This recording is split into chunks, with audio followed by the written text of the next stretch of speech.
back, y'all, for another dope Our Sisters Keeper Wednesday. And this week we are putting little Miss Andy at center stage, where she like to be. Child. Mm. Mm-hmm. All eyes on me. We gonna be unpacking Andrea Barnes, y'all, and we're gonna kind of center the conversation around career and ethics. However, we're gonna be exploring her as a entire character. Not to say that there's a ton there, but we're gonna be exploring her all around. Let us know how you feel in the comment section, in the chat. If you're catching this on replay, in the comment section, but if you're watching this live, child, go ahead, drop it into the chat because we still see you. We see you. Allie, let's start off with just talking about Andrea Barnes as a character in general. How do you feel about Miss Mama's leaving season 8, going into season 9? You know, Andy is. I crack myself up when I say that. Andy is exactly. It's sad, going through this entire season, and I still feel the same way about Andy as I have always felt. There are times when my likeness for her grows, and then she does something to immediately take it away. I will. Hold on, was it this season? No, that was last season. I couldn't even say what I was gonna say. I couldn't even the little bit of Well, you progress I talking was about gonna her in give them. general, right? You can go back to the Okay, previous in season general. because it's like Okay, in how you general. feel at this point, and that takes into Okay. consideration everything. Okay. So what I will say, I will give Emily Barnes a little bit of credit because baby girl was trying to take some responsibility and accountability for the role that she played in Gary causing havoc and hell in the lives of those around her. So I will give her that. I was definitely a little shocked because we know responsibility and accountability are not tools that applies to Andy applies to her character. So, she has had her moments, but I will say that was probably the most I've been surprised about something that Andy has done. Um, but yeah, but overall, I'm just not. I would say I'm disappointed with Yeah. the character overall. It's true disappointment. Well, what about you? I think same, but we've been like that. I think probably since like season 6, maybe. Like we've been like that with her for a while, and like slowly backing away. Unfortunately, season 8 didn't really do much in the way of like moving me into a place of really caring about Andrea Barnes the way that I did back in seasons 1 through like 4 or 5. Right now she is a pretty girl to look at, and everything else is just like, girl, you allow Fatima to take a bat into y'all's meeting so that you can hostile take over a managing partner position that you quote unquote claim you deserve. So then what's the bat for? You now want Hmm. to have your moment in the airport running to Robin to get your love when you was paying that man dust for 2 whole seasons and he was gone for 2 others. Like the whole conversation around Andrea Barnes, like yes, her as a character, she's turned out to be a disappointment, but then also the choices made for her creatively, they just don't support you actually caring. It's because KJ is just so damn captivating to look at, and she's actually good, in the role. But what she gets on the page is just like, child, I can't even pretend to care. But shout out to you, KJ. And then it's bad because like if someone like me, like I think all the women are beautiful, but she's Mm-hmm. not even captivated to me in the sense of because of the choices that's made for her character, it don't need like that to for me, that part of her beauty is almost like it don't even Uh, like like with DeVal in a sense. He's a very it don't hit attractive the man. same. But over the it's like Yeah. so it's just like I don't even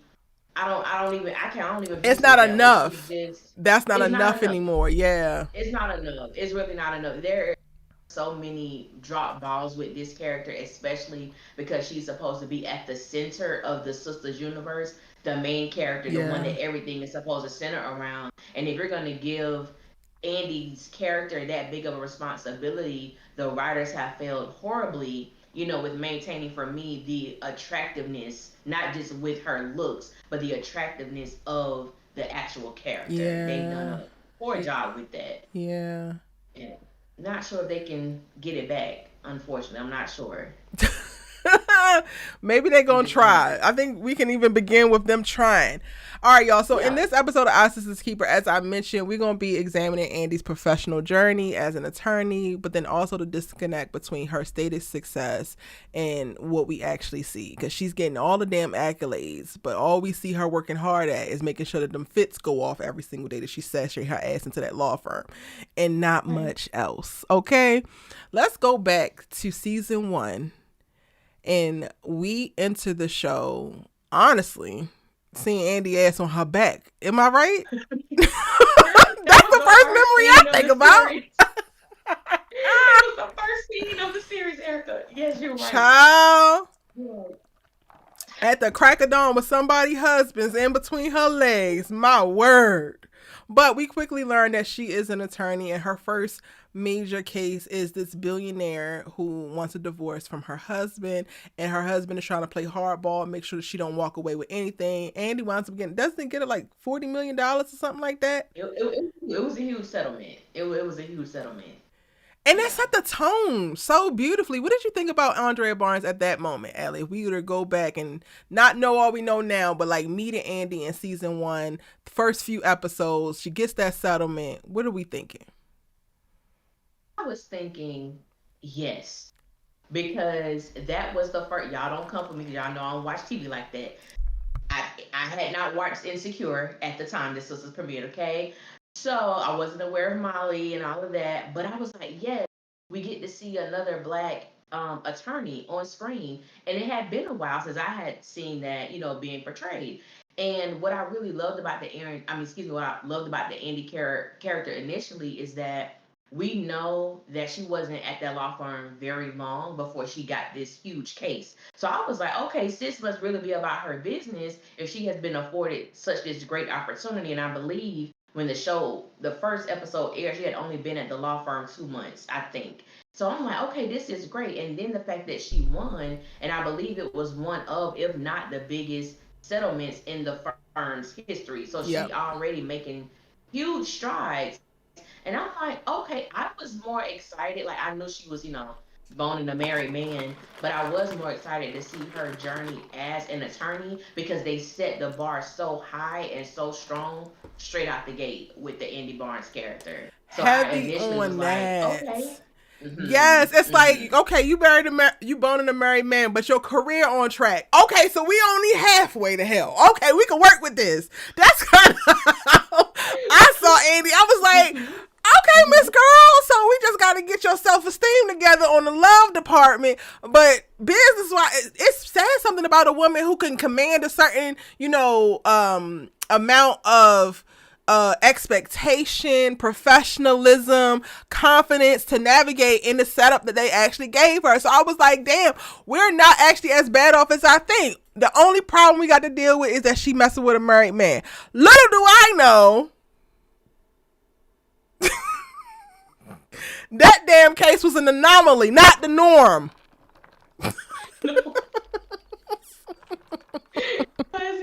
It just wasn't. And another thing that I loved about the character is that even though she won like this huge settlement, she still didn't walk around like I'm the Now she may have had confidence in herself, but it was such a quiet, strong confidence that Andy displayed. It wasn't arrogant. It wasn't arrogance, but she had that confidence. Like, I know I can do this. I know I'm supposed to be here, and my work will prove itself. Like, she had that type of thing going on. So to see that to where we have landed with the character is mind blowing. And like you said, we just knew, okay, dog may be having sexual relations, maybe committing adultery, but maybe it's bad, but maybe we can pray but for she got some sense, so we can work with it. Until we found out that she didn't even have it. We didn't know. Y'all. We didn't know. And then they presented the law firm itself as a setting. I do really like the law firm as a set. I think that it's a really good set, and it creates so much space for you to do some things, which is also why I'm really kind of disappointed in the lack of use of Andy to actually litigate. Cause y'all have this beautiful ass space built out down there at one of them damn studios. Like, why are we just having her serve damn looks and placate to her felon ass friends when we could be getting every inch of this damn law firm putting it to use? Yes, and that is a great point. There was so much detail put into that particular set, and it's huge. Like it's a very huge. You can tell it takes up a lot of space. It has upstairs, downstairs. Everybody pretty much have their own individual office. Then they have the office that they have their board meetings in, where they go and do their mediations in. They have a break room. Like they were so keen to detail with this particular set, and the only thing we really get to see is Andy. Andy spends more time in that dang on boardroom than she really do her own office. So it's like,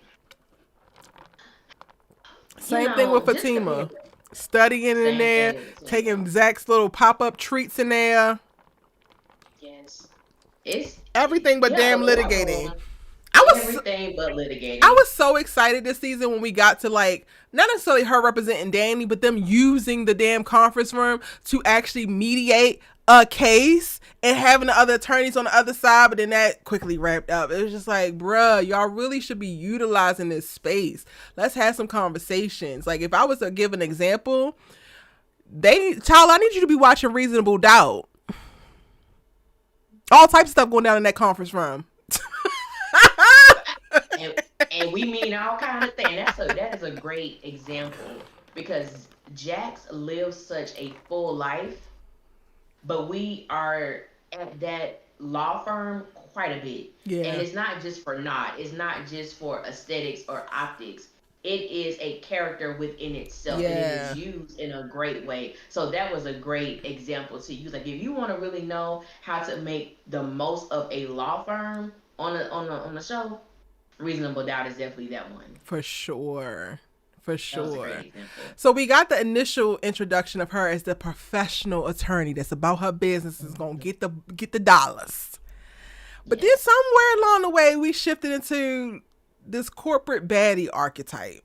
And then she kind of stayed there, minus the Hmm. actual corporate work. How would you define Andrea as it pertains to the corporate baddie archetype, Allie? So people know what we You talking about. know, and it's interesting because we found out through Morris how the men view Mm. Andy. Mm-hmm. So that was like the initial thing. We all know that Andy could dress whether it's comfort cozy or whether she's going to her job. Andy, I will give her that. Yep. Andy dresses down to a T, eats down on every episode. And so we realized that this is how the men view Andy, who she worked with, the other officials in the courthouse, courtroom, whatever the case may be. This is how they view her. And anytime I think about a corporate baddie, this is someone who is aesthetically beautiful. It's someone who dresses. They exude the confidence. They may be getting done up on the side, but there's a certain type of intelligence that they have that goes Mm. beyond the courtroom. And as you stated, which I thought was very accurate as it depicts the character of Andy, it's just baddie and that's it. Because the corporate part, it's almost like they want us so much to believe the other side of the character, but they don't do a great job with executing that. We And know it KJ is fine, so sucks. Andy is her. It's horrible. It Like sucks it's just because certain our things you don't get to first know. two episodes, Allie, one scene that it will never leave me is when Andy found out about Jasmine because she came in as her next client and she was about to cry and she ran to the bathroom and she checked every stall. That is some black girl in corporate shit. Because if you about to lose it, if you about to break down, you want to make sure nobody can see you because that becomes chink in your armor. That can't happen. And it's like we don't get none of those moments anymore. Nothing tied to that. And that doesn't necessarily speak to her like intellect in reference to litigating, but that to me spoke to just how emotionally intelligent she was at that time or how they wanted us to perceive her because she did care enough. She didn't just crumble. She wasn't just weak will Andy that was a pushover and let all these things happen. It's like, I know that I'm about to lose it, but I'm still going to lose it in my way, in this container and under this guise. And I'm going to call Karen and I'm going to do this and I'm going to do. Now we just got gorgeous, gorgeous gowns. Gorgeous gowns. Yes.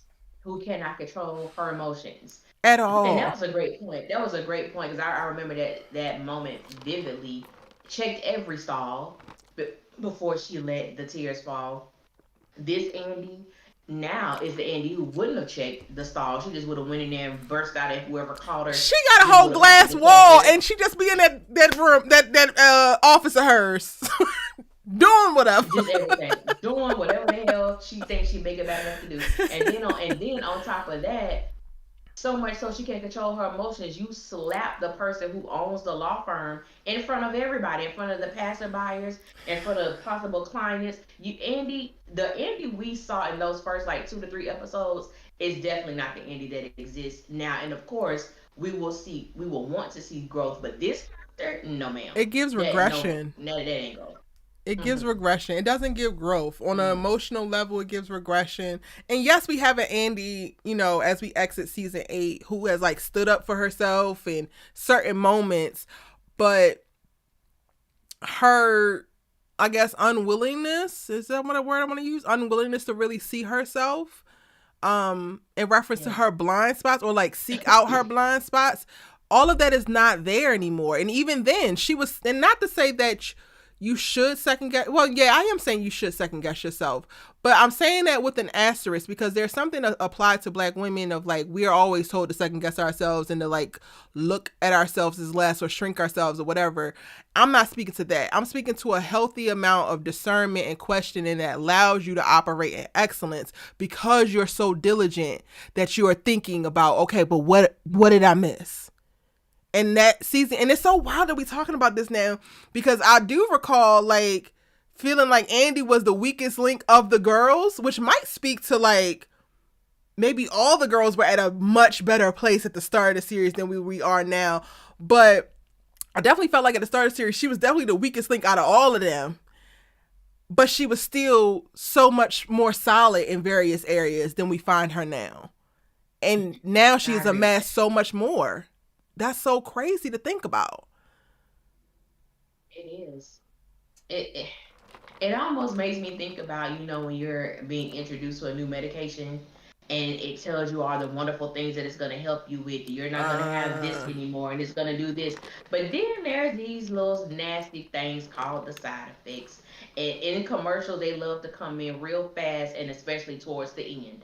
So you don't pay any attention to them. And I kind mm-hmm. of feel like that's how these characters were presented to us. And well, especially Andy, because that's who we're talking about now, is that I'm gonna show you, oh, this is a lawyer. She's baddie. She's beautiful. She has the attention of this married man who she's screwing, who's about to leave his wife and give her everything that she possibly wants in this life. But here go these doggone side effects that we just, weren't privy to, but they slowly slid them in. Yep. And baby, when they manifested, it was They. it, it was something. It clearly took over a strong possession because I'm like, who is this person now? Yeah. Who is this person that stands before us? It is a completely different Andrea Barnes. Yeah. It's wild. Yes. So she's a baddie with no corporate. She went from professional litigator to corporate baddie without the corporate. Now we just a baddie. Just a baddie. Just a baddie. Let's in this conversation, y'all, we're gonna be speaking to the progression or regression of Andy's professional competence, her work-life integration, her career impact, and specifically how her career has impacted her identity. And then ethics and boundaries, and if she has any of those. Okay. Why you took the words right out of my mouth? I was just about to say if those even exist. But yeah.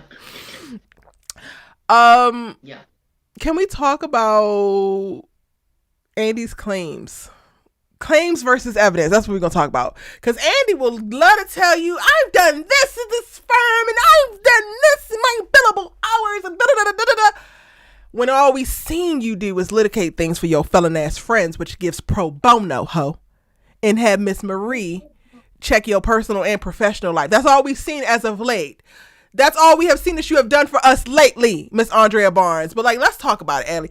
She made claims of bringing in, I don't have the damn dollar amount. I meant to go look it up. But quite a bit of money for the firm and quite a bit of clients. I'm calling bullshit on that. What are your thoughts? Major BS.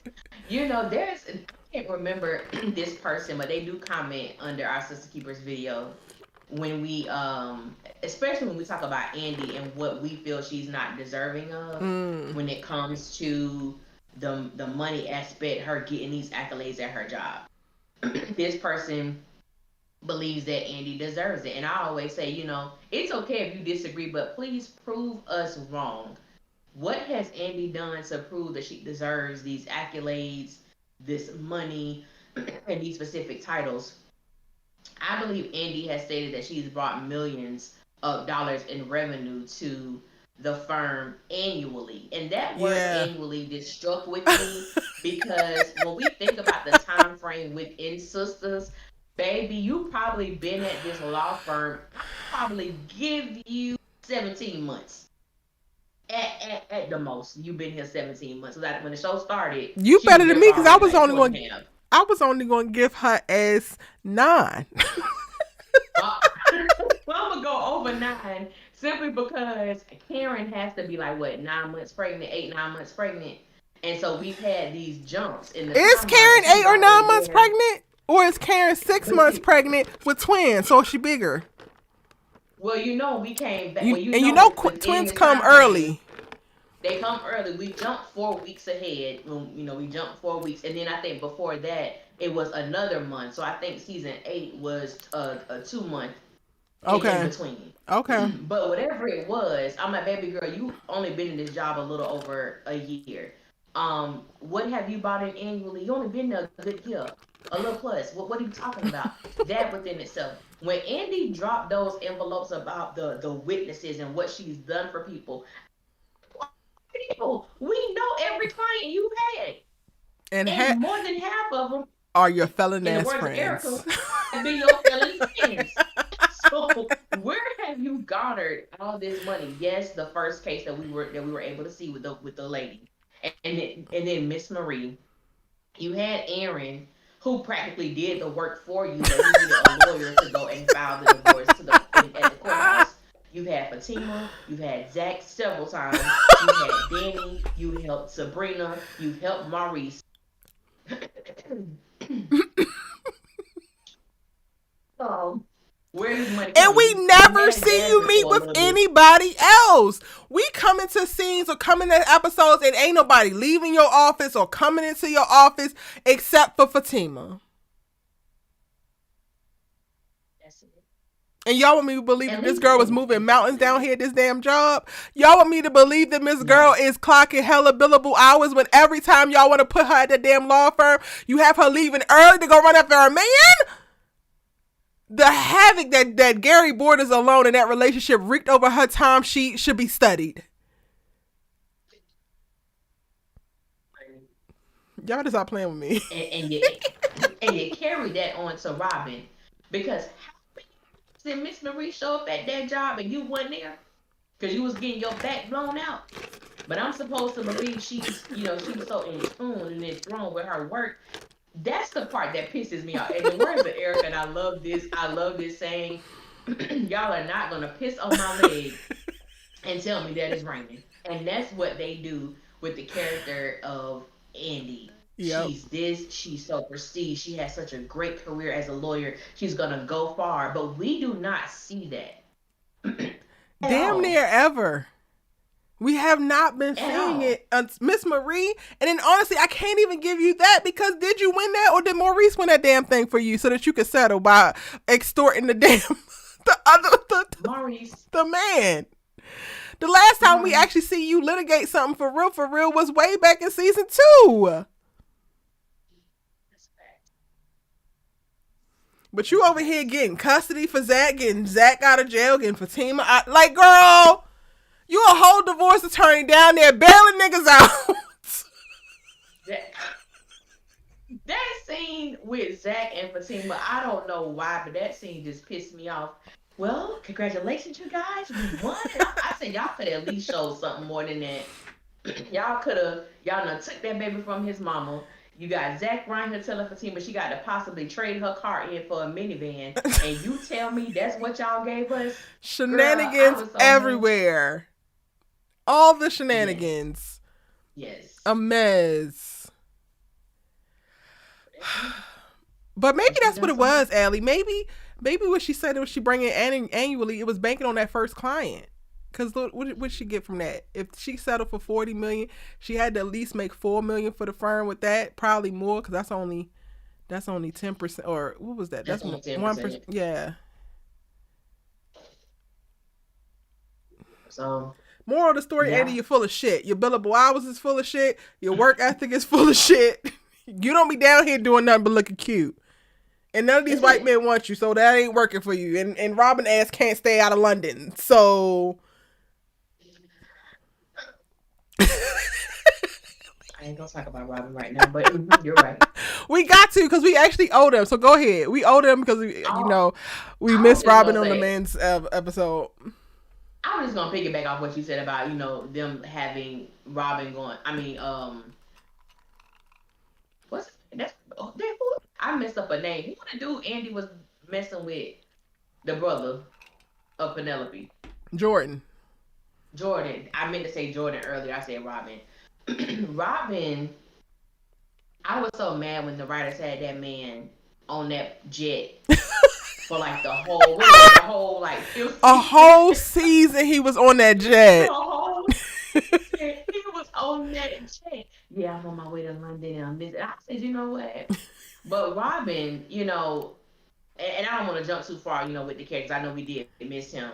But this whole thing, even with Robin, that's what took away the props I wanted to give Andy in the beginning of the video. I instantly thought about Robin and was like, I can't even give her what I wanted to give her because the way that Andy treated that man is beyond me. The way that the writers wrote this woman to treat this man as if he was the scum under her shoes, as if he was not the person who was employing her, was diabolical work on so many levels. The Yeah. fact that she put her hands on this man, the fact that she likened this man to Gary, the fact that she looks at Robin as if he's just another man who wants to control her after everything he's done. Because even all the felon friends who we love to talk about, every one of those individuals were assisted because of Robin's um expertise and his Mm-hmm. connections.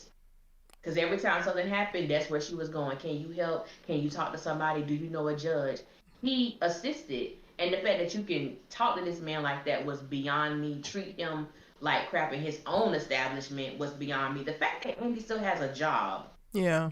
is beyond me, with her antics.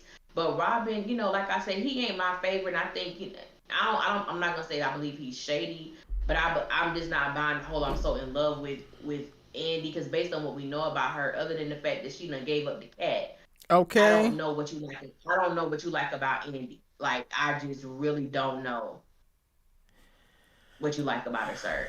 But I'm rocking with you, Robin. Rocking Robin, and hopefully we get a more fleshed out, character come season 9. But Hopefully. I don't even want him with her. That's the thing, because when you really think about it, like I was rooting for it because I had been rooting for it well before Jordan, but at this point, it's like you throw another healthy ass man at her, and she still don't know what to do with it. Then why are we just wasting the men folk? Like maybe she just need to be single. Can we have one of these girls go through a single season? And maybe I think Danny just needs it more, but hell, we want to put Andy at the top of the list. We can.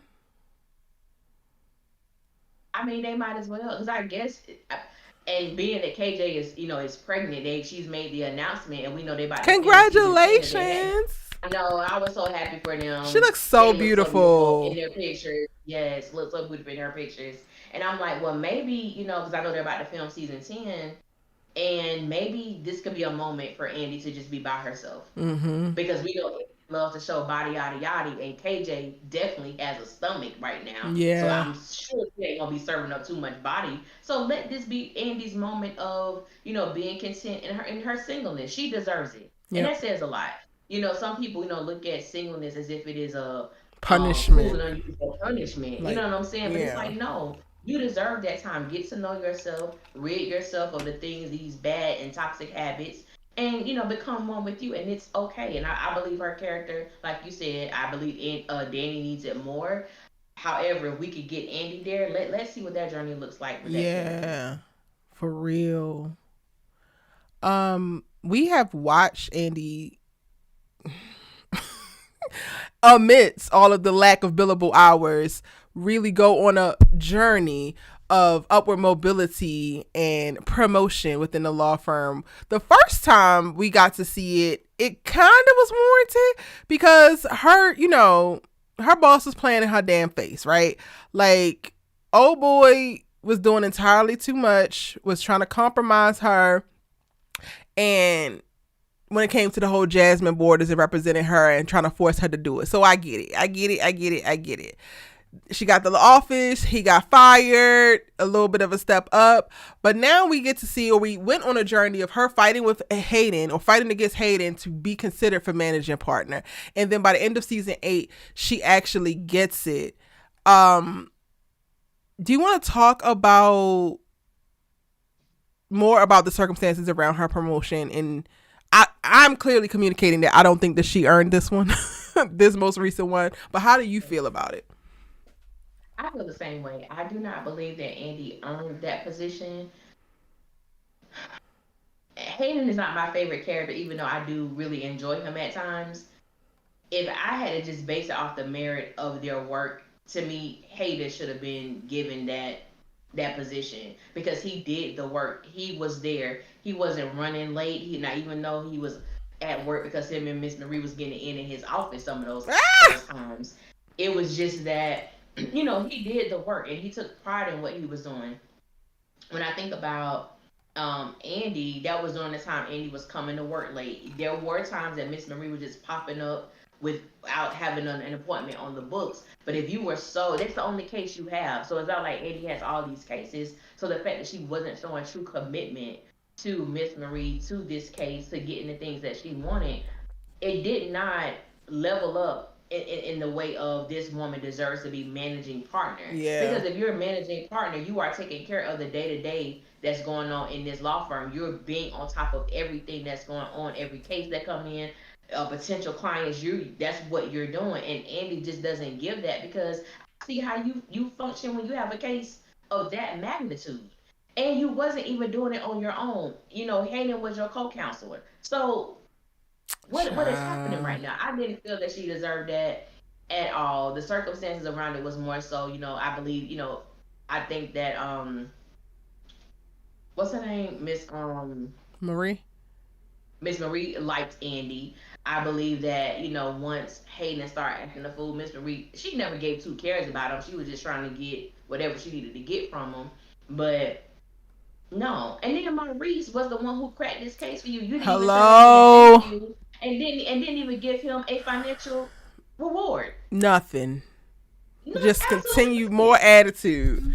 But I've always had an issue with how Andy engages with people that she finds to be lesser than her or of a lesser social and economic status. Like, the elitism pisses me off real bad about Miss Girl, because you very much so give your asses from the hood as well. You done got a little bit of money, a couple men, and put some dollars in your damn pocket, and you got a law degree. Now your ass don't know how to act. That's probably why you also in this damn lunatic's penthouse and still driving around in his Bentley, when a healthy, sane woman would have cut all the damn court, took her ass back to her original condo, and got whatever she could goddamn afford because she not bad off. But that's not what this video about. That's not what this video about. But it's still about Andy. It's still about her. That's still about her character. I believe, like you said, I believe Andy was a roundaway chick. Mm-hmm. Roundaway chick. Her mama probably put her in private school, stuff like that, trying to compensate for her not having a father. So she just, doing these things, and then you get around certain people. Because I believe if it wasn't, and she still treat her friends that way to a certain extent. But if she had known them Mm. since college, I think her nose will be even more up in the air when it comes to To these women that are Yeah, supposedly her sisters. I could see that. Yeah, because Danny probably Mm. gets the brunt of it. Honestly, Oh she yeah. has a tear in reference to how she sees the rest of them too. You're so right about that. Well, we Mhm. pulled out a couple of other attorneys from other shows that we thought it Yes, would be ma'am. fun to kind of compare Andy to. Um, to kind of like, I guess, drive home the point that we are making here in reference to Miss Girl ain't giving in the law department. It's time to step it up. The first example we got is given the prototype, honestly, but that's Miss Claire Huxtable from the Cosby Show. And I think this was your suggestion, Allie. You want to talk to us about how Claire Huxtable embodied a lawyer's persona? Let me just say, Felicia Rashad is one of my favorite people, not just talents, but one of my favorite people. Her portrayal as Claire Huxtable as an attorney on the Cosby Show was nothing short of amazing. And one of the interesting things about Claire is that it was very few far in between that we actually saw Claire at work. However, Claire exuded the fact that she was an attorney. The way that she dressed, coming home with her briefcase, talking to her husband about certain cases, the workload that she had, but still being able to carry on the duties of being, the responsibilities of being a mother and a wife. And I just loved everything about Claire. Even when she was trying to teach her kids lessons, sometimes she used the law to make the point that she was trying to make. You know, certain things that may be ethical but may not be lawful, or may be lawful but it may not be, ethical. So I love the fact she just exuded the fact that she was a lawyer, the way that she spoke, her jargon, even when she had to get clipped together every now and then. She just exuded that on a level that you knew she was about her business. And if Claire did lose any cases, you know she didn't lose many. Yes. She didn't lose many.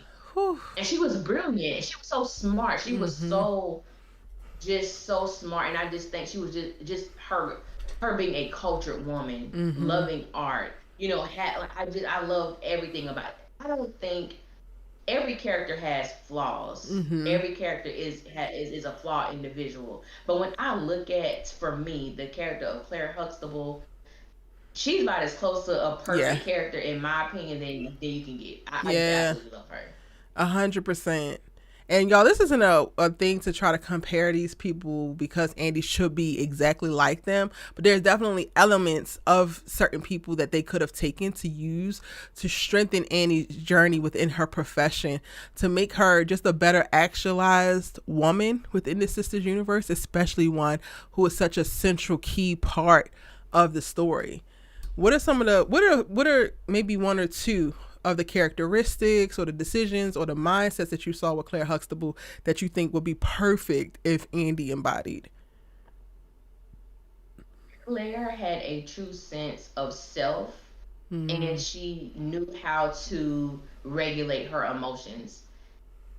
The only time I really saw Claire get pissed off was with that darn Vanessa and the wreckage and having Baltimore, big big fun. fun. And but I understand just the fear of believing that her daughter was unsafe. Yeah. But for the most part, Claire was just someone who, and I love the fact how Claire listened and she responded with reason. Because one, y'all know y'all mama smart. Cliff, you know your wife is smart. So if you gonna come to her with something, you know you're gonna read between these lies. Hello. Like it's like the lawyer hat, like her lawyer hat was never off. You're not gonna get anything over on her. And so as you stated, like not to compare, but just certain characteristics they could have pulled, even with Andy. Andy is so impulsive. Yeah. Most lawyers are not the ones that I know personally. They're not impulsive people. They are listening. They are trying to decipher what you're saying and the things you're not saying before they respond to you. And Andy, I just think that's one of the characteristics they could have taken from this character to strengthen or broaden Andy as a beautiful black woman that practices law. And honestly, I thought that we were on a journey of her getting to a place of being more self assured, like you spoke to about Claire. Like, clearly, a woman sleeping with a married man is not at a good place of being, having high self esteem or being self assured. But I thought that was part of the theme in reference to what this particular girl's story was going to be addressing. So for us to be 8 seasons in and Andy can talk a good game as if she's confident, but all of her behaviors, all of her thoughts really don't align with being sure of self. But then also, I understand why you're not sure of self, girl, because you be tripping. You be doing dumb often. Making dumb decisions, aligning with goofy men, and it's wild. The next lovely, lovely, iconic fictional lawyer that we thought of when we were thinking about this was Maxine Shaw, attorney at law. And I think we both said her, Ellie. Like, Max did such a great job in the in a comedy, right, of bringing her profession as a part of her identity, which for a lot of well-to-do black women at that period of time is a very real thing. I am just now, not even just now, maybe in the last 2 years, I arrived at the understanding of like, girl, you're more than what you do. And I think we are waking up more as a culture now to that. But if you were a woman with a degree, let alone a profession like being a lawyer, that was very much so a part of who you are. So a lot of like, we are looking for Andy to carry that a little bit more in reference to like it being a part of her identity, to which she doesn't. But she wants all the benefits of being perceived like it's a part of her identity. But Maxine is such a brilliant character because she was able to do it, but she still had fun. She still cracked jokes. She wasn't the uptight lawyer, but she still won cases, and she cared about her win-loss rate. She gave a damn about the issues that she gave a damn about, and she wasn't playing no games. She could have fun and cut loose with her homegirls, love to eat, but she was gonna get that work done. When she got laid off, when she got that little suspension, that shit was eating her up, and you saw it. So much of her career was so palpable that it almost became like a sub character to her character, and just made her so rich and even more likable. It just gave you something to lean in with. How you feel about Maxine Shaw? I love Max. I love Max, and I definitely want to hit on what you said because I thought it was so brilliant. The moment in time where Max was put on that suspension, and she was put on the suspension because she was trying to help her client. Like, hey girl, you about to marry this fine man, and you're the one with the money. You want to make sure you're okay, so you might, you know what I'm saying, want to make sure that you got something to protect yourself. And the people, the partners at the law firm wasn't about that. It cost Sheila her marriage and all that stuff like that. However, you saw the distress that Max was in when she could not practice law. Her whole life was in shambles because she could not do what she felt she was purposed to do, or the very thing that she believed she was created to do. And with Andy, we see, oh, I'm going to get my job back. I'm going to get my job back. Like, we don't see the struggle or the tug of war when she's not able to practice, or when she wasn't able to practice, or when she didn't know if she was actually going to continue to have her job. We don't see that. And then like with Max, like you said, she had fun with her girl. She was a funny character, but you knew that when it came to law, she was about her business. She talked about her case, even when she was working at that scum of a call center. And when people found out she was a lawyer, she won her case, and everybody wanted her to represent them based on how they saw her take care of herself in the courtroom. And it's like, that's who that woman was. Yep. She helped Khadijah, I think, when somebody hit her car or something like that. Like, you saw her practice with a sense of integrity. Like, she had such a love and felt she had a responsibility for the law. And it was just a beautiful thing. And I think we only saw her mom come on the show once, but her mother was a lawyer, so you can kind of see where it came from. And it was just that one episode, but it spoke so much about who Maxine was, and maybe why she responded the way to certain things that she did. And it was just her, and it was done so beautifully. Like, you can have this comedic character who is a lawyer, and she's great at what she does. Yeah. And Max didn't mind, serving it up here and there to whatever gentleman Hello. she wanted to do it with. You know what I'm saying? That's one of the things I really did love about her character, because she was sexually free, but even with that, she was still, it wasn't, I don't want to say slutty, but it didn't give off that energy. It was like, I'm a grown woman. And I think it's because she had the command that she carried in her career that also carried over in her sex life. So if I had to say the one thing that I think could be really great if they took from Maxine and gave it to Andy, it would be that. It would be the command and confidence within her sexual escapades that Maxine has, because ultimately it helped her get out of things that she shouldn't have been in. She was never really digmatized like that, but we got the callbacks to like when she was in college and the man who had her twisted and the professor and the da da da da da. But she's at a place now when we're in present day that does not actually happen, and it's not until she actually falls in love and we are able to see her process what that looks like. I'm still operating in the place of like I don't actually believe Andy knows what love looks like. She keeps throwing it around to this man, this man, this man, this man, and then you're also correlating Gary to Robin and trying to say that these same words have the same intention and same meaning coming from two different people with two different backgrounds and in completely different circumstances. Miss Girl, I don't think you know what the hell you're talking about. Yeah, I agree with that. And I be wanting to giving people. I try to give people the benefit of the doubt when it comes to love. It's like is they give it based on what they feel it is, but it may not be what I view love to be. And I think about the character of Max, someone who was so disconnected because she was hurt so badly. We were able to meet that guy who packed up his duffel bag and just left. And when he came, so much so she had to pretend that Kyle was her boyfriend, was her Mm-hmm. man. Because she didn't want to seem like I ain't got my stuff together since you. And so we were able to see that, but we knew that even though Max was doing her thing, she understood what love was. And to fall in love with Kyle was such a, oh my God, we're here. And trying to, we've been, at each other necks for so long. Yep. Now we're in this different dynamic. What does that look like? How do I process this? How do I function in this? How can Mm-hmm. I remain healthy in this with all the slip ups and the stumbling that I'm doing? I genuinely love you, but I may not get everything right. And I thought that even with the vulnerability of Max not knowing everything to do within the relationship with Kyle, and it's like, let's see that with Andy. If she is with someone and she's falling in love with this person and it's a stumble and it's difficult for her, let's see that journey then. Yeah. And let's not let everything not be about her having sex with them. I think Right. that's another element, that's missing from the character that they could have taken from the character of Max if they wanted to. I agree. I agree. Looking at Maxine is like the contrast that we see, just to like sum it up. There's a lack of visible consequences for her professional mistakes. We are missing the integration of like her career being a part of her identity, when women of Andy's particular archetype, that is pretty much the norm. And then in the absence of professional passion and drive, which would bring me to our next person who actually That's your struggled girl. with that. This is my girl.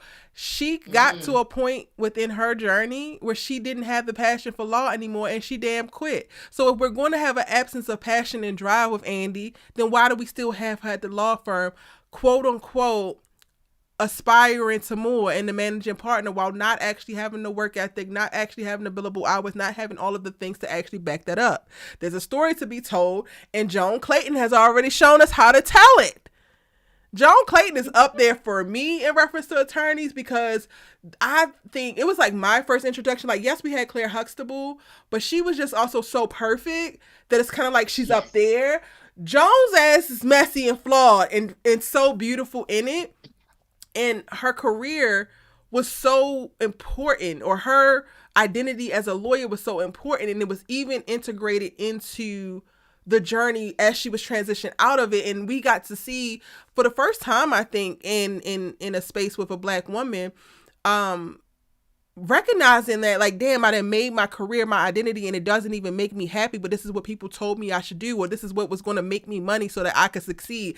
All the while I don't actually want to damn be here. Now what? Love that, because that's very real. Erica today is supposed to be a goddamn doctor.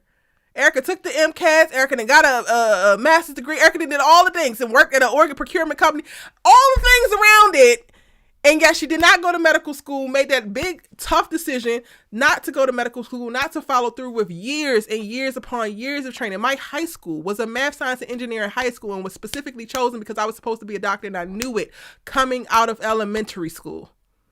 Mm-hmm. And yet and still, I am not one. Because once you realize that the plans that you had don't align with the person that you actually want to be, you got to figure some out. You girl. And I love Joan's character for that. I love that We got to see her grapple not only with her career struggles but also ethical dilemmas when it came to her casework. I love the like rice beverages versus the black folks basically, and like are they racist, and like all of that being integrated into it. I love how her work affected her personal life because that's a very real thing, right? And then I also love watching the professional growth that she aspired to and the challenges that she faced, because there are always challenges, especially if you're a black woman here in America. That girl, that is so true. And I think about the struggle. You know, it's sad because the more we talk about these women, the more I feel the injustice they have done with Andy. Like the more we talk about them, it's like, you know, justice for Andy, because writers, y'all just, okay, no, okay. When it comes to Joan, I instantly think about the episode where she was, coming to terms with the fact that she didn't want to practice law anymore. And Mm-hmm. I remember it was her, it was William, and I think it was like two or three other associates in the elevator. And she couldn't even get out. Like she struggled with walking out, like, on her floor, like, this is not where I'm supposed to be. This is not what I'm supposed to be doing. And even the struggle with, what do I do now?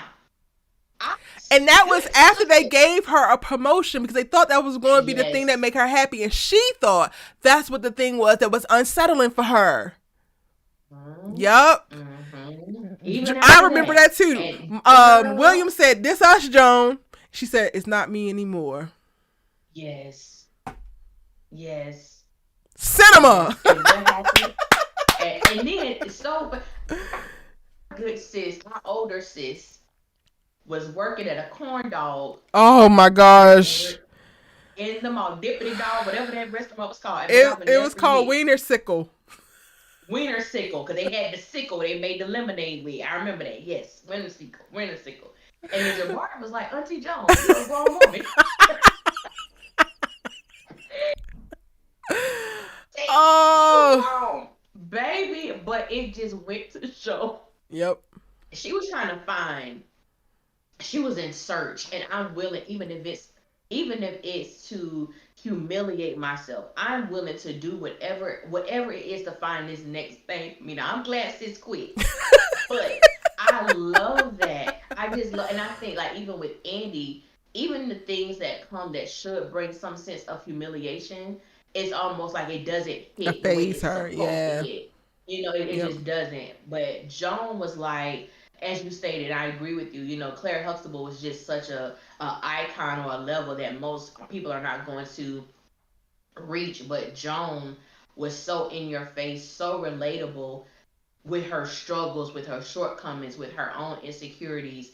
With, we at this law firm and we're one of two or three black people here. Yep. We don't get the job. They bring another woman in. William sleeping with her, so maybe he got the upper hand. It was just so many dynamics when it came to Joan. But Joan was written so beautifully. Yeah. She was written so, and even the time where I feel like, even when when she wasn't in that space anymore, but her coming to terms with, what, I put so many people above myself. I'm going now to, it's about me. And even though she made some errors, or maybe people may not have agreed with some of the decisions that she made, we saw a full journey. Yep. And with the character of Andy, I wish that was something we could pull from the character of Joan. Show her with that full journey. What does that look like? Not the fact of, oh, I'm just not gonna be cool with Karen right now because I'm cool with Fatima. That's elementary. Uh That's to huh. me, that's middle school. Show what that really embodies What and that what looks that looks like. like. Yeah, and so but baby, Joan Clayton was just masterfully written character. She really was. And when it comes to like showing more of like it being implemented, her career being more implemented into even her personal life so that you can have a fully fleshed out character journey, I think our next person is a great example of that, because we didn't always see her in her office or in the courtroom, but it was very much so a very present thing. I Thinking about Molly on Insecure, I think about her being high as a damn kite trying to type a brief at Coachella. That's my, yep. Yep. It's like Andy want to be in the scene so damn much. Why is her laptop not attached to her damn hip? Why she having these drinks at happy hour? Why she trying to screw these damn men? Why is she not getting hit sending emails? Tyler, You're I'm right. available. Put me in the writer's room. Because that just came off the dome, Tyler. I had never said that before. But Andy, 100%, by season 8, should have been getting hit sending an email. Come on now. And that would and like that's on brand for Molly. I could see Andy doing that. Like if she was really into her work, and it's so funny you brought up the Coachella look, and that was the first thought that I had. And then even with the character of Molly, she went from one law firm Mm-hmm. that was predominantly white to another law firm that was predominantly black. And even with that, she had her, oh, well, we had a carrier that used to come and do the, oh, no, we have to do it like this. And everything was so different. But it was just the tenacity that she had to where I want them to know I'm going to pull my weight. So even though I'm going to be at Coachella, I'm going to be doing these briefs. I'm not going to backtrack. And she was high as I don't know what. But Yep. I'm going to do this. And she still had that. It was a part of who she was. Like she is a lawyer, and then she had a messy personal life, messy. She found out certain things with her parents. Those things just show a different dynamics of her character. And with Andy, we don't get that because hell, it was a 30-minute show, but it's like we don't even get the dynamics with her and her mom. We know that her mom thinks she's a certain way that she's not, but it doesn't shift anything within her character. Like, Yeah. oh, well, Karen, I just think police, I just your mama. Well, no, how does it make you feel not having a relationship with your mom? It's like they Yeah. take this hand away and just pivot, and it's like, no, that matters. That means something, and maybe if you explored that a little bit, it would shift the character of Andy. Yeah. They have all the ingredients for that. They just don't do it. They just don't. They really But don't. Molly, Lord Jesus, Molly was just Molly was a as mess. messy as she was a hot mess. But then, she was dedicated, so she wanted to be great at what she did. I Mm-hmm. think that's the with all the people that we've named. To me, that's one of the biggest differences with them and Andy is that these women wanted to be great. They wanted to be Yeah. good. They wanted to be seen. They wanted their work to prove that yes, I'm supposed to be here, and it showed. With Andy, we are told with these women, it We're showed. It was shown. like literally in their DNA. Yeah. And we spoke to a couple of the ways in which they could be showing things a lot better. What are some other professional growth struggles that or professional growth moments that were never shown, but we're like kind of like asked to believe it's the case without actually seeing it come to light? With Andy, I just think a lot of her stuff is just, for instance, when she put all those folders down, these are the what she said. These are the Oh, the like people clients' vote. cases Yeah, and these clients and these testimonies. recommendations, testimony. Like we have these testimonials from all of these people. Who, Right. like who? And my thing would be okay. She's a divorce lawyer. Why haven't we seen Andy being placed in a situation where it's something that is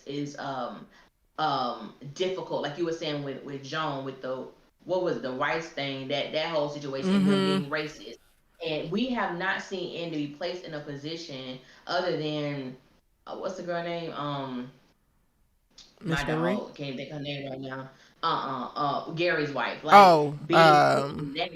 But it's like to me that wasn't really, yeah, you sleeping with her husband, but something that puts her in a position where yeah. her morals are being tested. Like this is what That I was the last know, time we got but that because she wanted to give that case up, and her boss made her keep it. She ain't fight hard hmm enough. But like that was probably the last time that we really saw her struggle ethically. yes. Yeah. Yeah, like I want to see that. To put her in a position where she like really is really doing something to her because she knows that lawfully I can't do anything because it is lawful, but it's not ethical, and this is Yeah. messing with me. Yeah. Like let's explore that. And that's something I would really love to see with her character. But it's like just to be inferred that yeah, Andy, she's this ethical person and we have these testimonials and it's like from who? Because we have not been privy to anybody esteeming Andy as a lawyer. Right. Like no one. And And then when she we gets do these have it, comes out of tremendous. nowhere. Like the girls who were like representing the airline against Danny, they started randomly giving her Mhm. like praise, and I'm just like, what? Yeah. Yeah, those things piss me off. Yeah. Like those type of accolades piss me off so much because I don't believe it. Like it's Mm-hmm. not. I can't believe it. Like, and I hate it when they had Robin do it to Fatima. Like, oh, you're gonna be Child. wonderful when you. And it's like, stop it, please stop. And it's not deserving. It's just not deserving. At Like all. she hasn't done anything. And I think that's the bad part. It's like we see this woman and she's a lawyer, but she doesn't do anything to make me feel that she is even okay. Yeah, you graduated, but what are you doing honestly to really show that this is what you live, breathe, and eat the law? Right. Nothing. Let alone are excellent at Yeah, it, absolutely like they're nothing. trying to communicate. Yeah. I would go to like the little moments they put in where they're basically like positioning Andy as Fatima's mentor. Like you talk about this often when Fatima got that damn failing grade and Andy was like, well, Mhm. I'm mad at your teacher. It's just like this also invalidates your integrity around the goddamn law, because a lawyer would know at the end of the day, if she failed the test, she failed the test. It's nothing personal tied to that. And if you're supposed to be the mentor or the example for her, then you should be not trying to get her pushed along and ignoring fallacies and insufficiencies as it pertains to her coursework. Like, what are we Mhm. talking about So here? yeah. And that's a great point. And you're right. It is something I bring up a lot because, as you stated, if you're supposed to be the mentor in this relationship, and this woman tells you, Andy, I got a D on my test, and your first reaction is to be mad at the professor for giving Fatima the grade that she rightfully deserves, the grade that she earned. Right there, missed opportunity. Because if you live, breathe a lot, I couldn't imagine, Lord, let's just say y'all know Sinclair, but just let's say she wasn't that Sinclair. And Sinclair was trying to be a lawyer, and she tells Max Child. that she got a D. Max will be like, unacceptable. Period. Exactly. Unacceptable, Sinclair.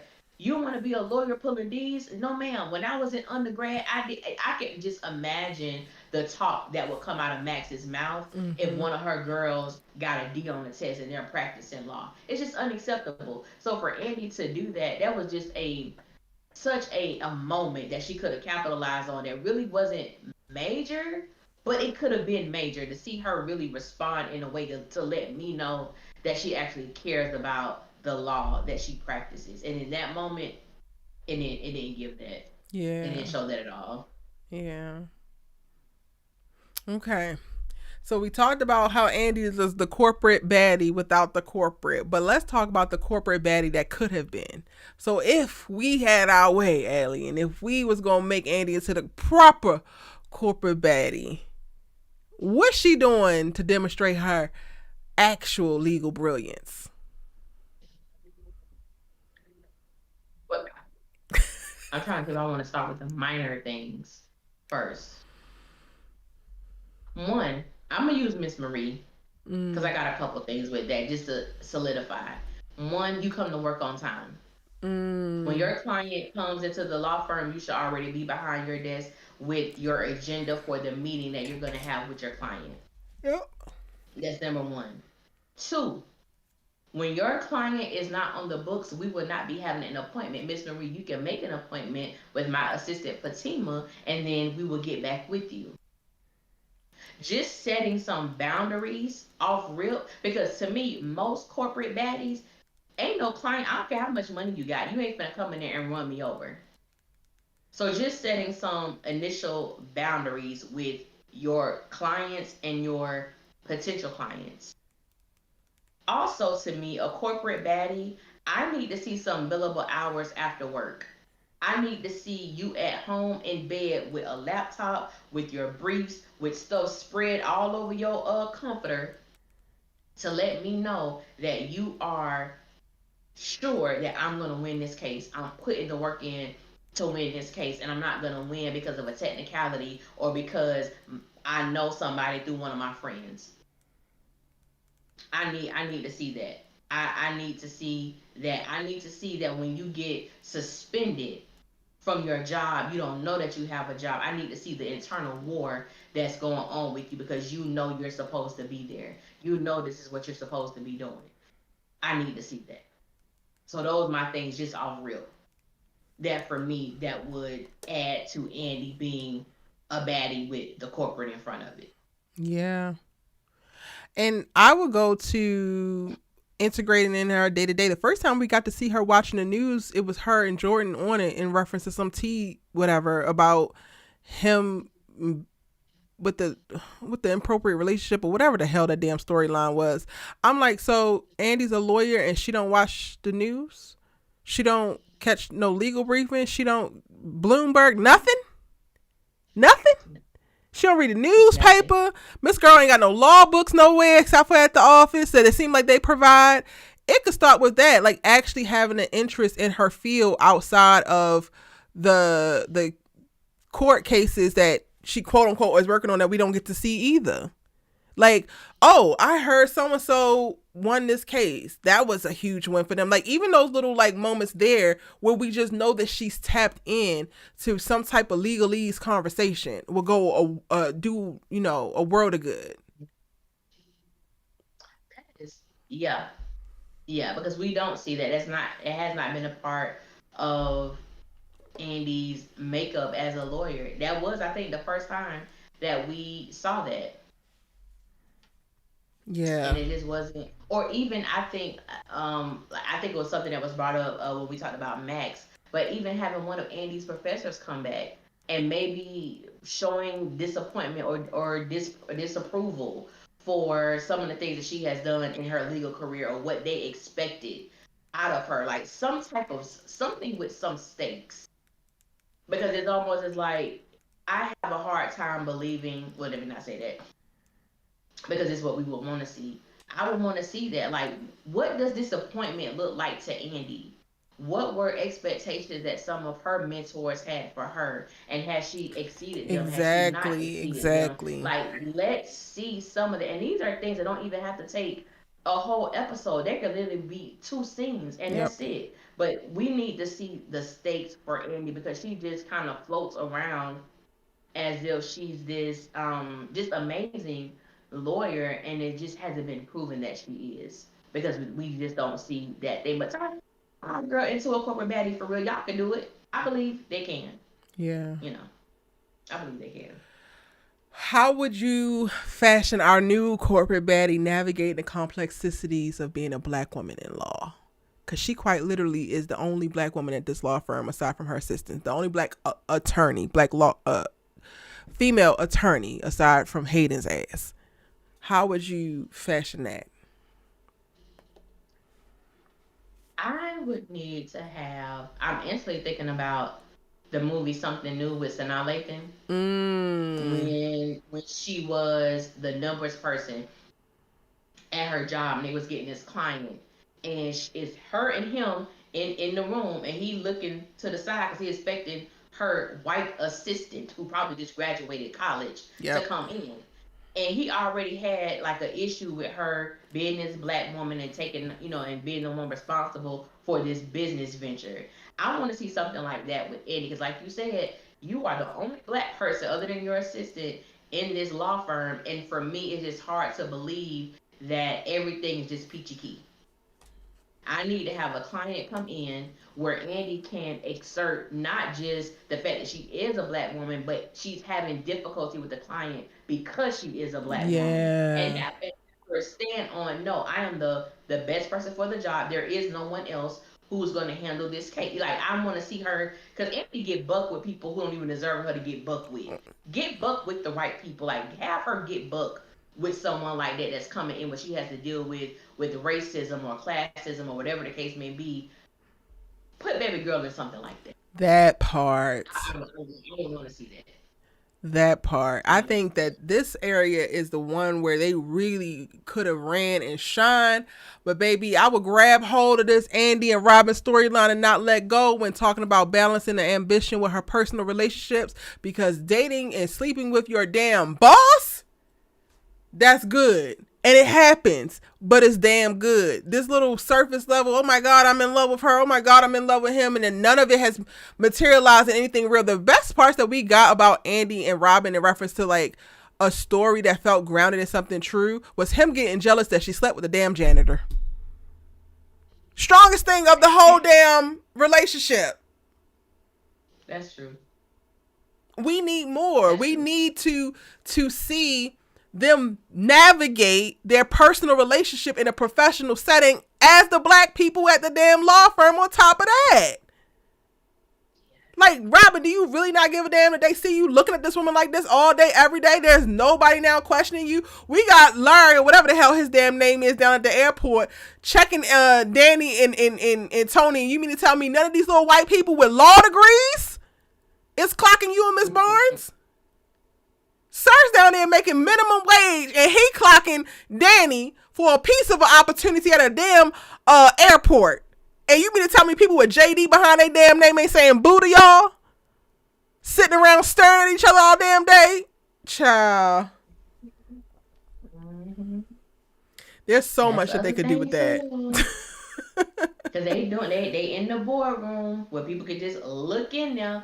What was it? The last episode or the episode right next to the last episode? They are you?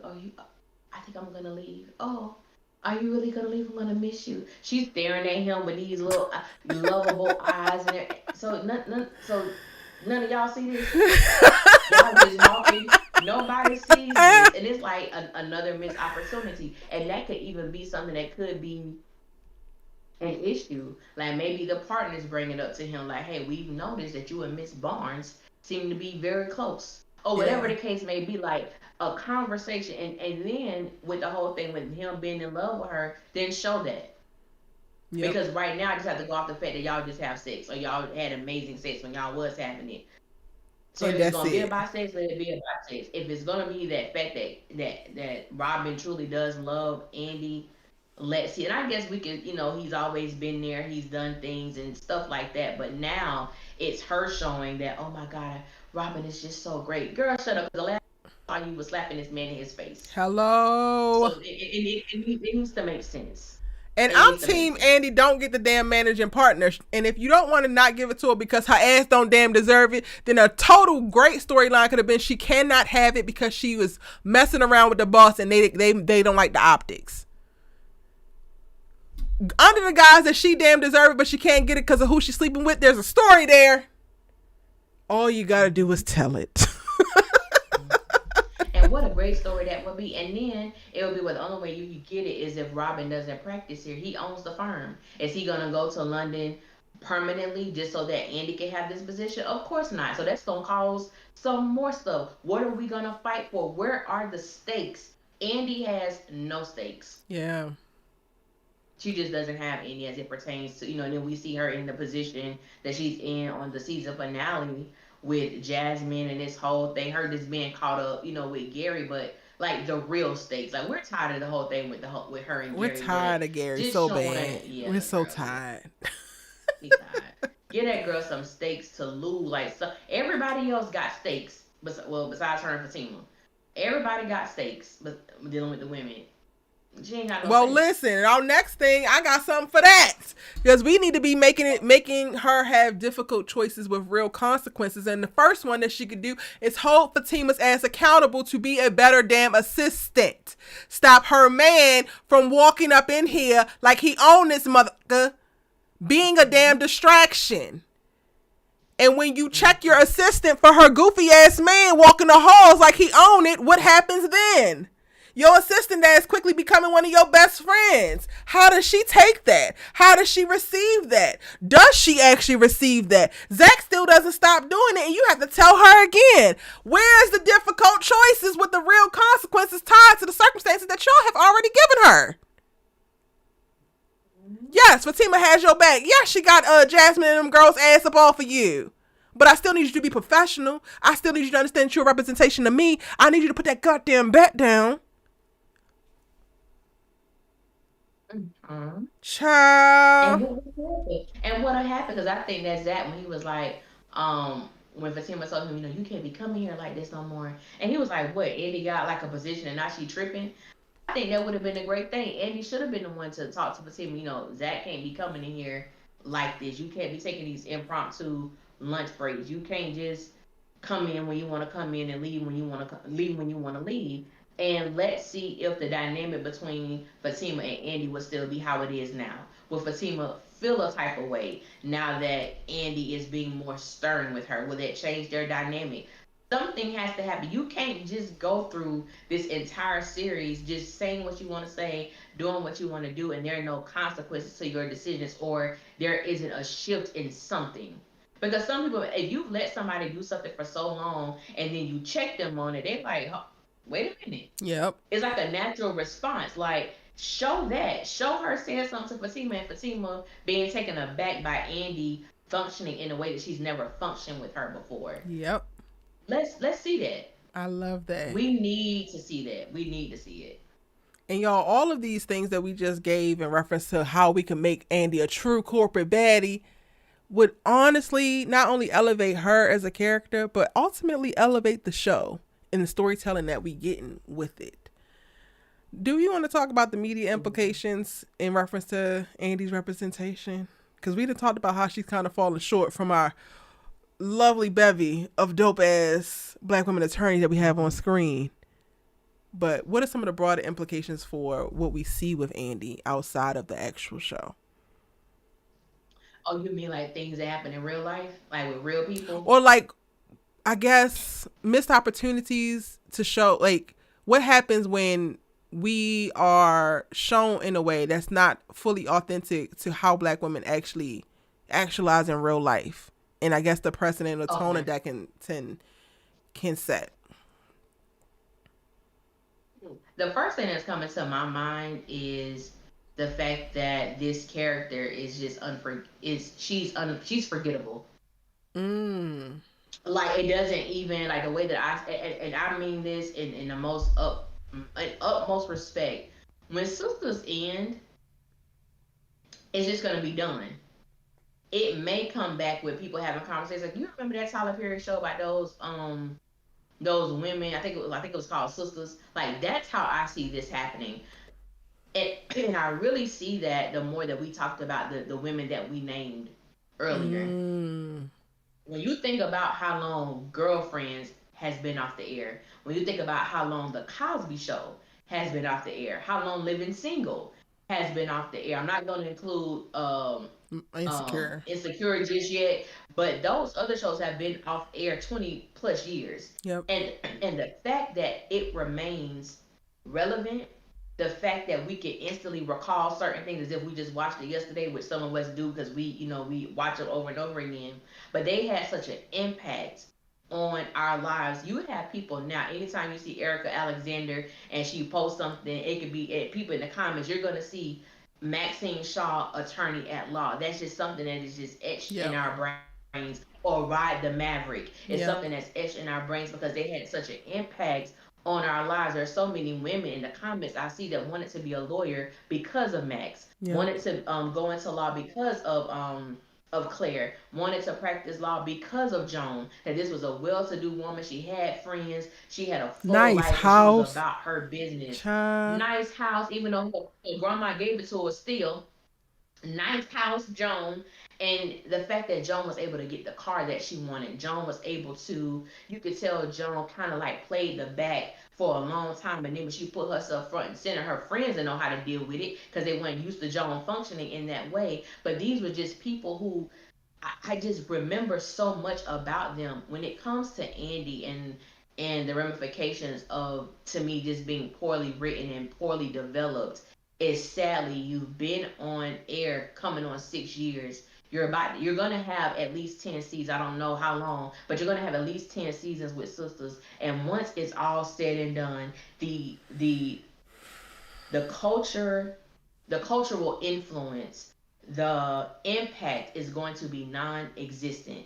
That for me, and Mm, I'm getting emotional. I'm not gonna cry, but I'm getting emotional because I feel like it has been. When I think about missed opportunity, yeah. that's the first thing that comes to my mind. Is because, and not just with Andy, with almost every character on this show, is that when it's said and done, Almost. they will they will have. That's what. Yeah, that's what I said almost.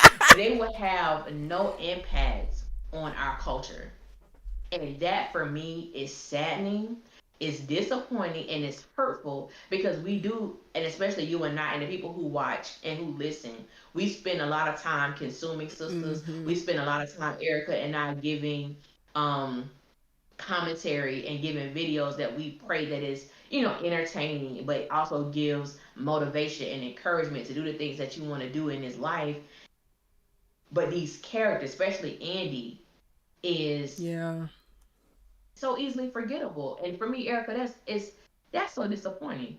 As a black woman, as to see these Child. black women, to see this talent, to see them have such pride in what they do and in their work, and when it's all said and done, The you've characters made are no impact. forgettable. Yeah. Hmm. Cause Karen got it for me. Like there are certain moments. I swear to God, when she was yelling at Andy not to take Fatima's side in that moment, that rings true for me. Cause I've had that moment before. Hmm. But the rest of them, they don't. They don't have any moments that maybe Andy with the opening in the door, but that's like not Ride the Maverick, right? It's not Hmm. um the various things that I could think about in reference to Joan. Like there was a time in my life, I think probably before being Mary Jane premiered, where I used to there was times where I would think like, how would Joan handle this? In my real life. Hmm.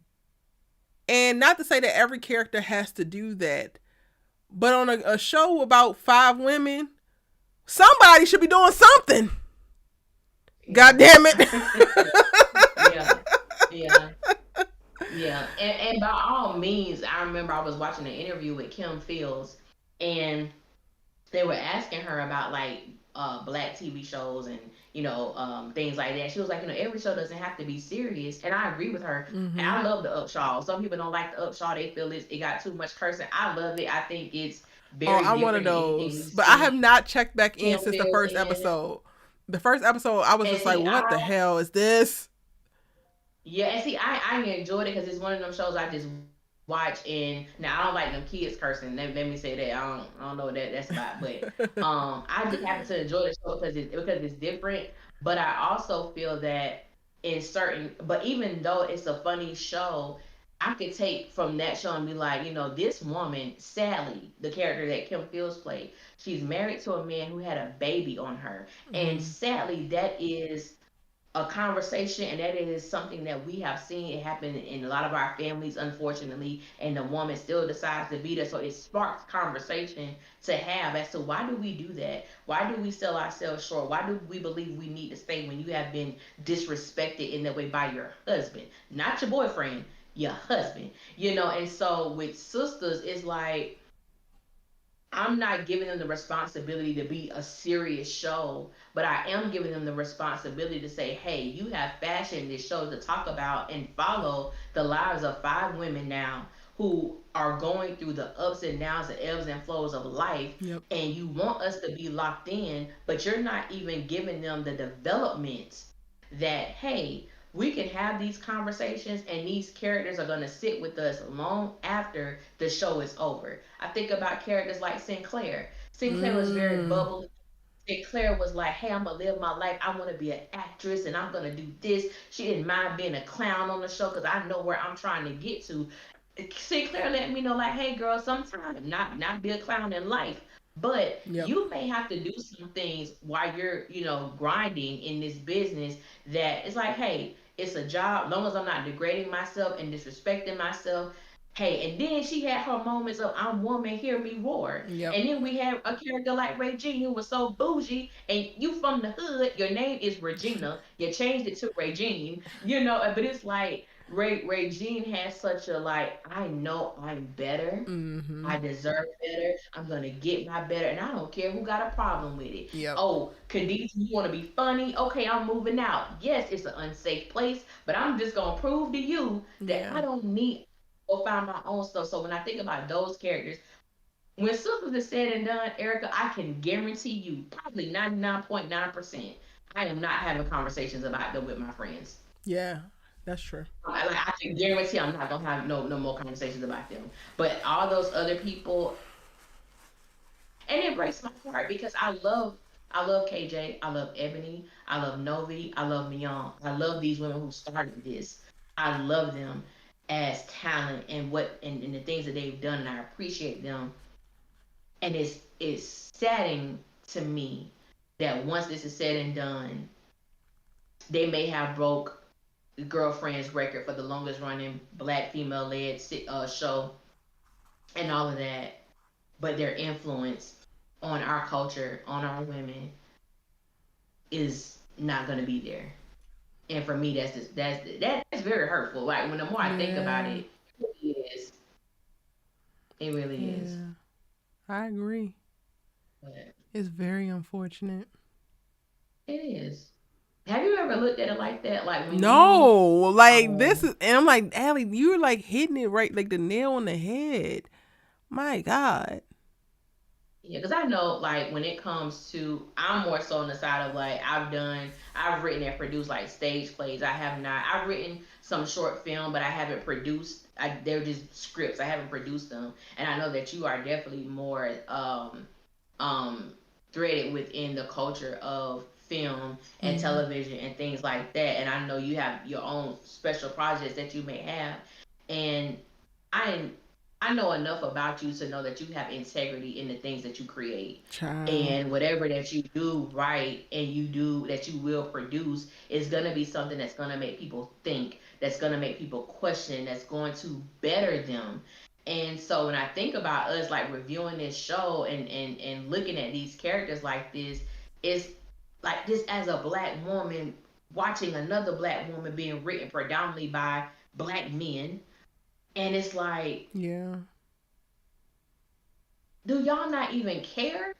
You know, like, do you not even care? And I understand y'all getting y'all money, y'all shooting, y'all filming Yeah. so fast. But what is your ultimate goal with Sisters? What do you want to do? What type of Mm-hmm. legacy do you want to leave once the series finale happens? Yeah. Because to me, I think about that, like the things that I create, the things that I do, I want people to like long after I'm gone, my voice and whatever I create is gonna be out there. I want people to be talking about it.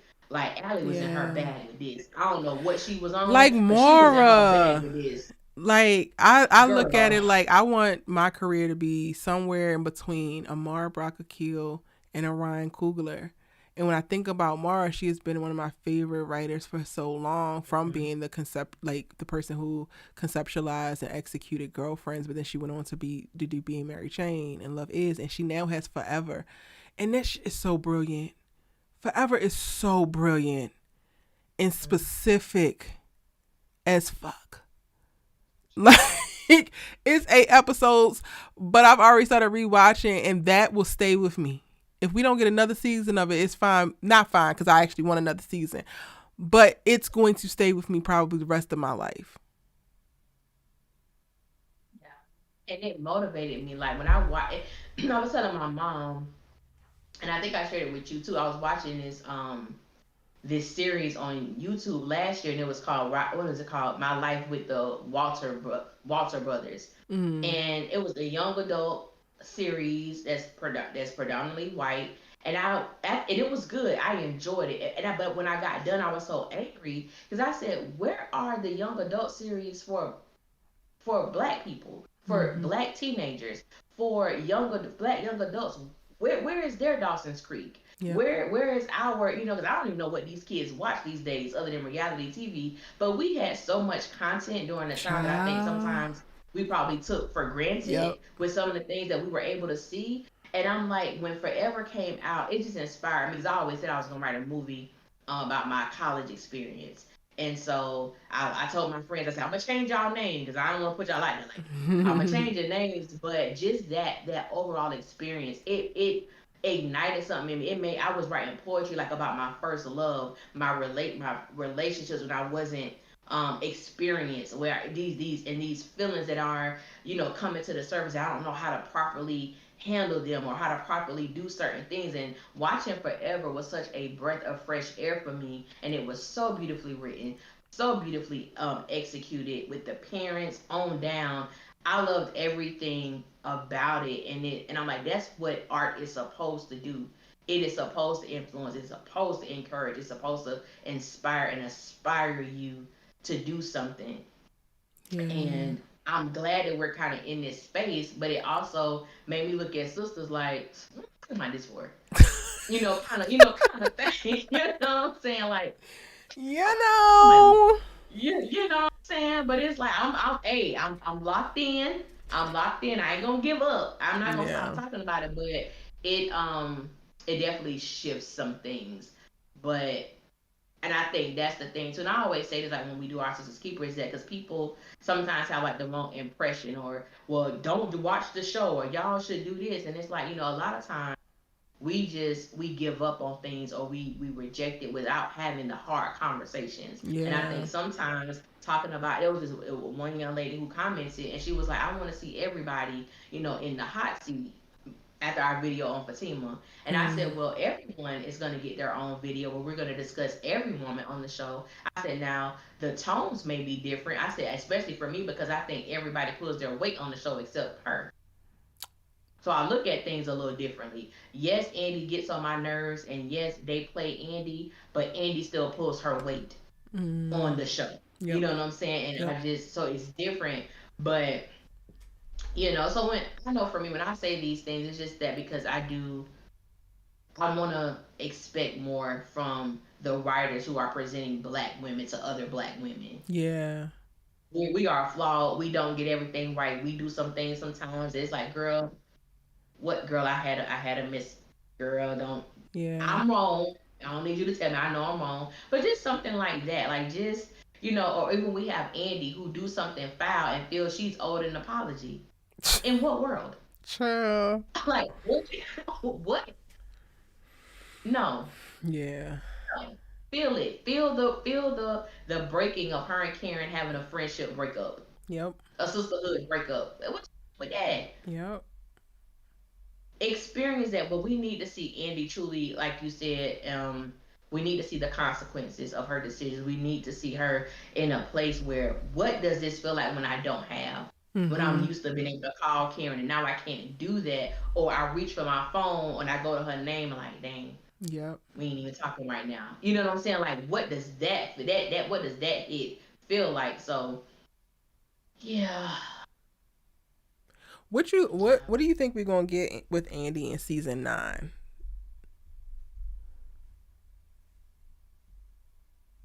sadly,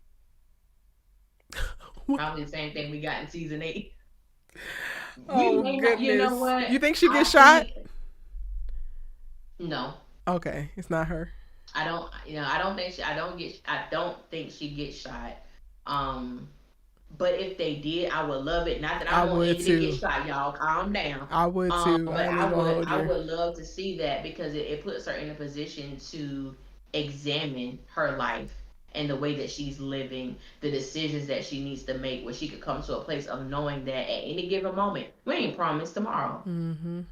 So I need to get my stuff together. I need to hey. So for that reason, yes, but I don't believe she's the one that takes the bullet. If anybody actually takes the bullet.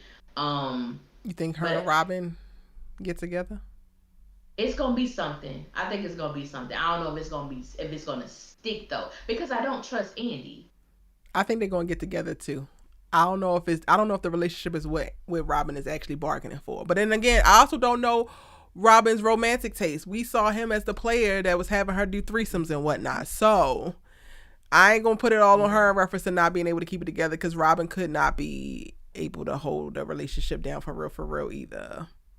But I definitely think And they're I getting don't. together. Yeah, Yeah, because and sometimes I feel like Robin is more infatuated with Andy than in love with Mm, Andy. mm-hmm. So I wonder, like you said, I wonder too how he is as a committed man, if he even wants to be committed, because we don't even know that. Right. We know that he wants Andy, but are you Willing to do do you the want to things be that are going to be required of this quote unquote connection that you yes. now want. Mhm. Mhm. So I'm interested in that. Yeah. I Anything think that else? if Karen has her children this season, which we know, I think maybe that'll bring out a different side of Andy. Yeah. Yep. I think that may jumpstart something. And anything that you were hoping for that you think we ain't gonna get. Anything that I'm hoping for that I believe we're not going to get. I'm hoping that Andy rids herself of Gary, but somehow I believe he's gonna be like the devil, like a demon stooping at her door, waiting for her to open up that door to be devoured. Because I don't think he's going nowhere. Sadly, I think he's gonna. If Andy and Robin get together, I believe that Gary is gonna be a nuisance.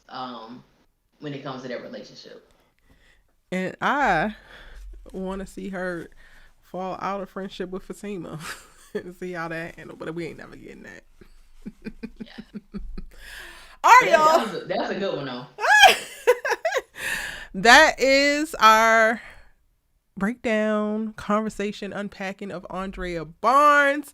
Let us know in the comment section what you think. What are some of the predictions that you have for the season? And then also, what are you hoping happens in season 9? Anything else you want to add, Allie, before we get out of here?